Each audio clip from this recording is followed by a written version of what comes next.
everybody, my name is Allison and I write YA Dark Fantasy, and welcome to my channel. Today we were going to be talking about dyslexia and how I have it. So a lot of people always ask me how I deal with having this disability. I don't really like using that word. I like to think of it as more of a fun exercise, as in I scramble everything and you have to decode what I'm saying. It's like a word puzzle. But today I'm going to be talking about my journey and finding out that I was dyslexic, and also some tips with school and writing and reading, and how I went from hating reading to loving reading, and how I found that I love to write also, even though I hated it in school. So let's start from the very beginning. I always loved to read and to write when I was really little, and my mom would take me to the library, I would read, I absolutely loved it. And then 3rd grade happened. So I moved schools in 3rd, 4th grade, and right around that time I started doing speech therapy as well. So I had issues with saying my S's, so I would say them with a lisp. So I would say th instead of a s, and so I had to go to speech therapy. Around this time I also realized that I looked at numbers and letters differently. I wrote everything backwards. I would write my equations backwards, so I just realized I'm not seeing things right. And so my mom took me to the guidance counselor in my school, or whoever was to administer this test to find out if I was dyslexic, and that was a giant fail. Just gonna put it lightly. I ended up taking this test and they were like, spell dog. Well, every 3rd and 4th grader knows how to spell dog.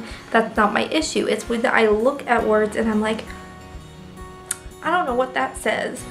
I still do it to this day. My mom will tell me, read that again because you didn't read it correctly. And I'll be like, oh, that says something totally different than what I was actually reading. So that was kind of the start. And I didn't get any help in school because I wasn't diagnosed with dyslexia, but it was very obvious that I had it. And so I ended up hating reading because we had these things called AR, and it was like accelerated reader. You took a test at the beginning of the year to get your reading score. So a lot of kids in my class had a higher reading score than me because when I took the test, I had trouble with it. And so I would have to read like Magic Tree House and like Judy B. Jones in like 5th grade, and I hated it because all I wanted to do was read Harry Potter and Aragog and like all those like cool books that were coming out, but I couldn't because I wasn't in that reading level. And so it really frustrated me. I hated reading for a really long time. Then Twilight came around and I learned to love reading again because I love stories. I also had a lot of trouble in math. I'm not the best person with math, never have been, but I write every equation backwards and everything backwards. So I would do that and my math teacher would be like, what are you doing? And I would get marked down. So it was really frustrating for a really long time, but I learned some tips on how I am able to handle it and how I have been able to become a writer and become good at school even when it's really, really hard. I have some tips on what I've done to make it just a little bit easier in school and writing and reading, and I want to share them with you. The first tip for this is read everything more than once when it comes to tests and your own writing and anything that has like a formula with it, because sometimes I'll read it and I'll be like, oh my gosh, I totally know what that says, but then I'm totally wrong and I'm like, I did that entire problem incorrectly because I read it backwards. Another tip with this is to take, like, if this was a piece of paper, take another piece of paper and hide the rest of the questions from your sight, and that way you're only focusing on this question above and it doesn't overwhelm you, because I know for me it really overwhelmed me to see a ton of words that were all mixed up on the page, and I would freak out during tests because I was getting so overwhelmed with all these words. Just focus on that one question right then and there. My second tip is don't be afraid to let people know that you are dyslexic. It's not a bad thing. I don't know why people make it a bad thing. I've seen a lot of people make fun of Bella Thorne for being it, and I don't understand it, but yeah, don't be afraid to let your coworkers or your boss or your friends know, or your teachers, that you are dyslexic. That way they know if you do something in a big project and it looks funny, they can let you know. I've never had a problem where it has inhibited me. I just like an extra pair of eyes, because if someone says hey, what did you mean here? They know that I'm not just throwing stuff together. And it's really helped me not freak out in the process, because I would get so overwhelmed with editors and stuff like that. But if they know, they understand it more. Number 3 is to work in sections. So if it's a school project, work to the hardest part to the easiest part. That way you're sectioning off each piece and you're able to take that and just focus on that one section, and it's not overwhelming.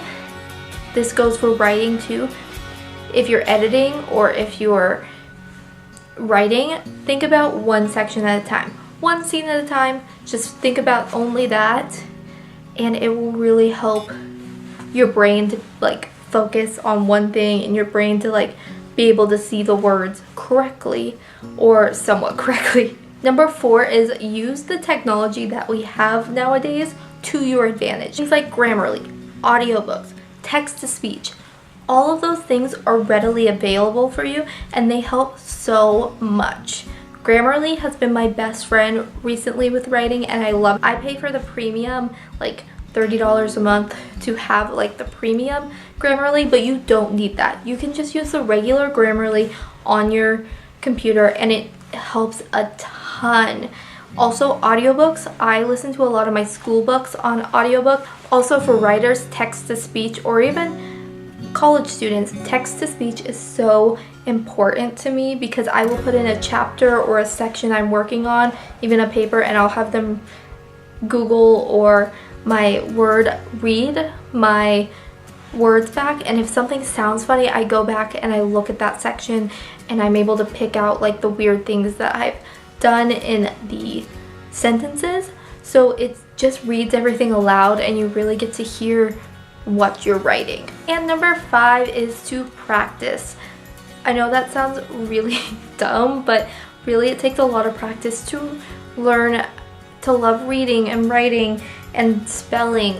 Just practice those things over and over and over again, so you can get a little better at them each time, and that way the things that you don't like, such as reading or writing or spelling, become a little bit easier with that practice, and you're able to have a little bit of relief that you're not messing everything up. So those are my tips for you today on how to survive in school and if you're a writer with dyslexia. I know I had a lot of questions because I mentioned it on Twitter, I think, and then a lot of people wanted to see how I deal with it and my story behind it. So I hope you enjoyed, and let me know down below if you have any other tips, even if you're not dyslexic, that help you with writing and schoolwork and all of that kind of stuff. I'd love to hear them. Make sure you hit that red subscribe button if you enjoyed my content, and give this video a big thumbs up. I will see you next time, loves. Bye.